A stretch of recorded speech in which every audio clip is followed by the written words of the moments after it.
Good afternoon. I have to tell you, it's like deja vu for me because 2 years ago this week, I was in this room for the very, very first time, incredibly nervous. Well, guess what? I'm not incredibly nervous today. I'm really honored to be back before you as MC. The first speaker of 4 that we're going to have today is my dear friend Mario Quiros, who conveniently lives just a few blocks away from school.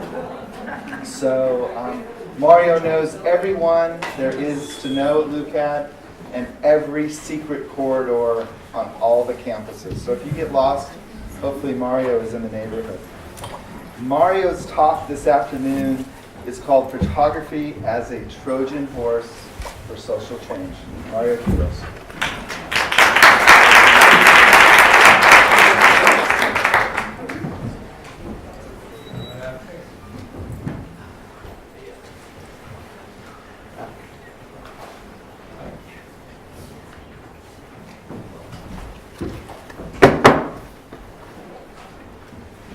Hello, my name is Mario, and we are about to start the first article of the evening. Photography as a Trojan horse for social change. More than 150 years of trial and error of combining photography and advocacy have proved that change can happen. Photography can call out unfair conditions, and my work is rooted in this context. My practice aims to use photography to empower immigrants and minorities to reclaim self-awareness and self-identity. My very own immigrant experience is an indispensable component of my work's currency and worthiness. In this thesis, I am introducing a 3-layer process. First, my practice needs to be community-based. The subjects and the community should have direct input and should endorse it wholeheartedly. Second, the work needs to be a call to action. It needs to advocate for immigrant rights and must lead to some change. The third aspect is the archival quality. The photographs should be competent in the current artistic discourse, so they can be displayed and preserved in galleries, museums, and official archives. This is how photography can be a Trojan horse for social change. An American who happens to be an immigrant. Taking into account that my mentality has been molded in the American higher education system, I can go back and forth between both cultures.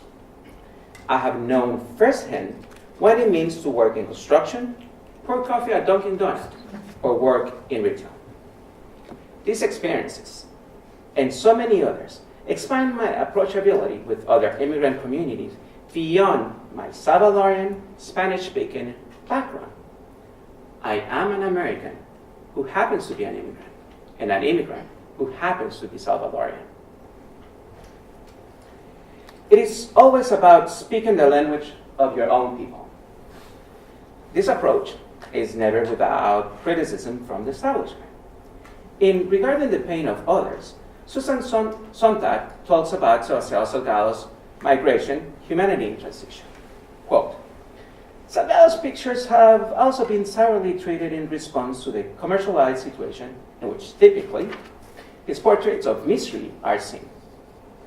But the problem is in the pictures themselves, not how and where they are exhibited, and their focus on their powerless, reduced to their powerlessness. End of quote. I disagree with Sontag. Salgado is the first among his peers. He is a voice of the others because he is one of the others. And we need to remember that our social experience is constantly changing.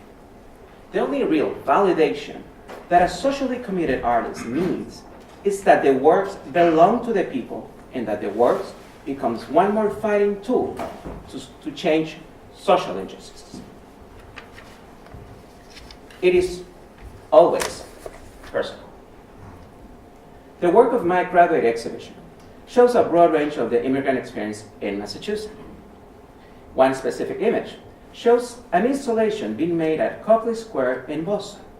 The installation is a commemoration of a 1995 genocide in Bosnia and Herzegovina. Another image shows a Guatemalan young woman who is pregnant with a baby of a white man from Mexico. The third image is a quinceañera from El Salvador.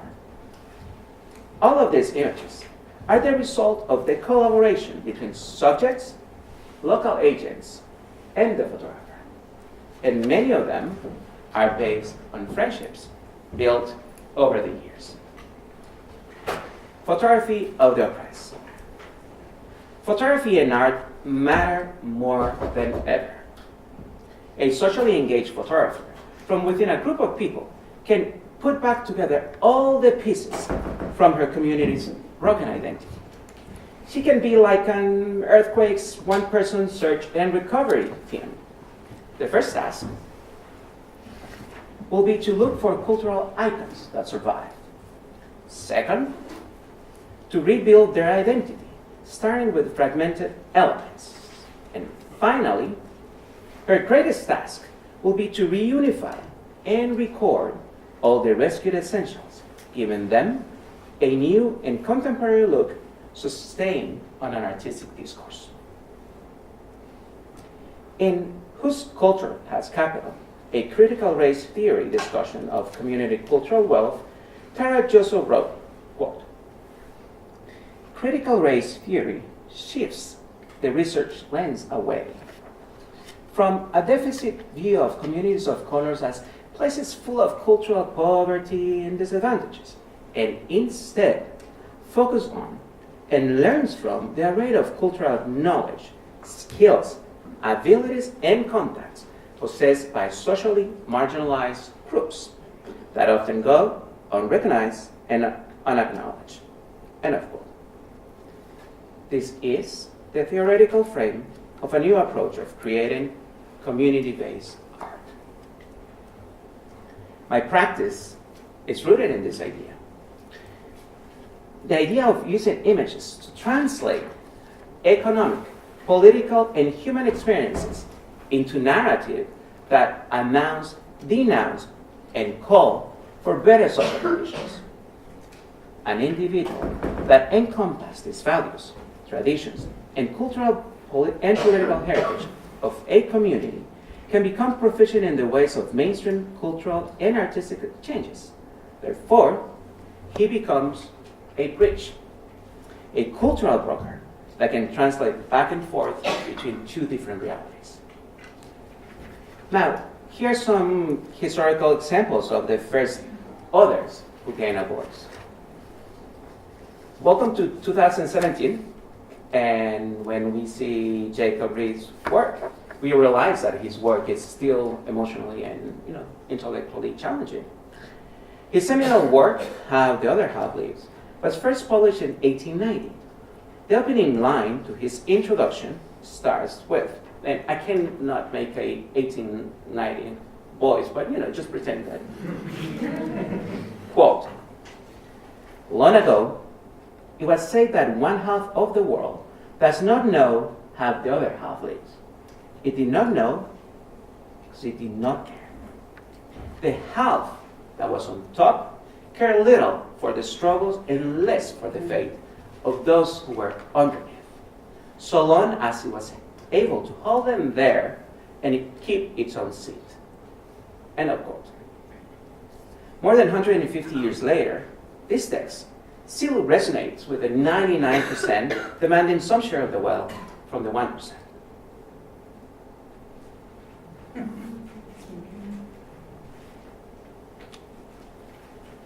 The professor with a camera. Louis Hine was born in Wisconsin in 1874, and after graduating as a teacher, he went to New York and started to teach at the New York Ethical Cultural School, which was one of the flagship educational institutions of the progressive movement. Most of Hine's students were immigrants, and he got to know them on a personal basis. In his time, Hine fought harder and became one of the most important photographers of his generation. Hines' photographs were influential in changing the heart and mind of the policymakers and public opinion of the early 1900s and helped to push a more progressive social reform. A teenager opposing the cultural establishment. Moving forward to the next historical link, the Beauvais practice demonstrates how seeing one's community can awake an artistic reaction. In his 2012 essay, Swagger, he reflects on the need to clarify the difference in the interpretation of self-perception between mainstream and Black culture. Quote, Blacks were depicted as in visual culture as foot shuffling, watermelon eating, buffoonish caricatures.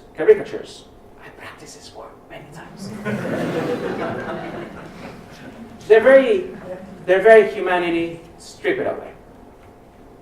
While these images filled the public arena, Blacks always knew that those images were not theirs. And so, the photographic image became important to the visual construction of Black humanity. End of quote. Base ideas are one of the many tools that African Americans have been making available to empower their identity. And I could have made equally successful references to Carrie Mae Wim, Gordon Parks, LaToya Ruby Fraser, and so on. El Barrio. Joseph Rodriguez is a New Yorker photographer with an extensive social practice. When you go through his work, you see a community with virtues and shortcomings, but there's no judgment, just a reflection of a reality that is made with multiple layers. In an interview with Ken Light, Rodriguez explained why he can be there. Quote, I have been behind bars. I know what drugs are about. I have had these struggles within my own family. We have been poor, so don't come and ask me, what right do you have to be there? I have been there. End of quote. A podium, an inflammatory speech, a message of peace. In January 2016, I was invited to have an exhibition at the Williams Gallery at Indiana Wesleyan University, which is a private conservative Christian university. The main concept was to show my immigrant work from a social justice approach. New Impressions, Immigrants in Contemporary America, opened last October. Using the backdrop, Susie Lanefield explanation of why Robert Capa went to Spain is similar in spirit to my motivation to photograph. Quote, Capa covered the war as an exciting news event, and it was. But he covered it too because as a Jew, as a refugee, leftist, and a Democrat, he was passionately pro-loyalist and passionately anti-fascist. And because he believed that the outcome of the war was of crucial importance far beyond the borders of poor, marginal, backward Spain. End of quote. My practice is my podium. My inflammatory speech, my message of peace. My message of enough is enough. I am a witness of my time. Conclusion. A social practice can do more than blame. It can gather a set of collective experiences and give them a new platform. It can rescue and document all the multiple layers of what it means to be an immigrant. Photography can be a mirror that develops self-awareness, and when you add a sense of past, present, and future, and you help to shape context, photography can create self-identity. Obviously, this is not an universal one-size-fits-all approach. It is an individual, personal reading and interpretation of a social exchange. As a photographer, I'm not the first one, nor I will be the last one to talk about these issues, which is really sad, right? Because it will keep going. Sebastian Sadal once wrote, quote, "It is a disturbing story because few people uproot themselves by choice. Most are compelled to become migrants, refugees, or exiles, far beyond their control, by poverty, repression, or war. They set off with the belongings that they can carry, making their way as best as they can aboard rickety boats, strapped onto trains, squeezed into trucks, or on foot. They travel alone, with families, or in groups. Some know where they are going, confident that a better future awaits for them. Others just flee, relieved to be alive, and many never make it." End of quote. For those who make it to the U.S., for those who will struggle once again, trapped in a cycle of documented, undocumented, English speakers, non-English speakers, for those who, despite all the unimaginable harshness of life, never lose hope, for those willing to drop their last ounce of strength in order to provide for their children, for them, my camera is their speech, their vote, and their ardent statement. I am one of them, and my voice is the voice of the others. Thank you.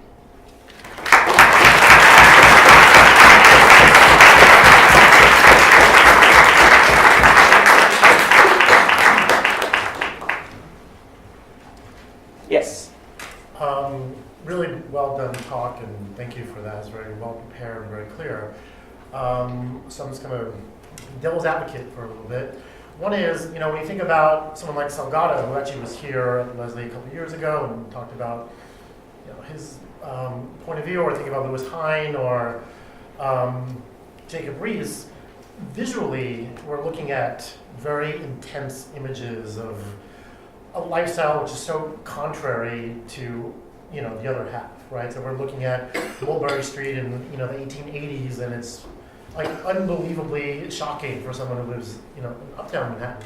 Here, a lot of the images are like people's lives seem perfectly balanced or harmonious. So how do we know what the stakes are? How do we know what the modes of injustice might be, or things that people feel oppressed by? How do we understand that context? So I guess the first step is that the approach here is not I that I'm empowered. I'm going to look at you and just going back to the quote from Jared Zoso. It's like, oh, you like this, you like that. But instead it's, oh, we are here together. And then, so this is a reality. And these are the challenges that we have. It's not dark all the time. There's also light. But, it's not only beautiful. So it's a blend of, like every day in our life. We have good times, we have bad times, and the immigrant experience is the combination of. Because otherwise I think it would be too unfair to the immigrant community itself, just to portray them as, suffering and full of challenges. So I guess the main idea is to balance it out. Yes?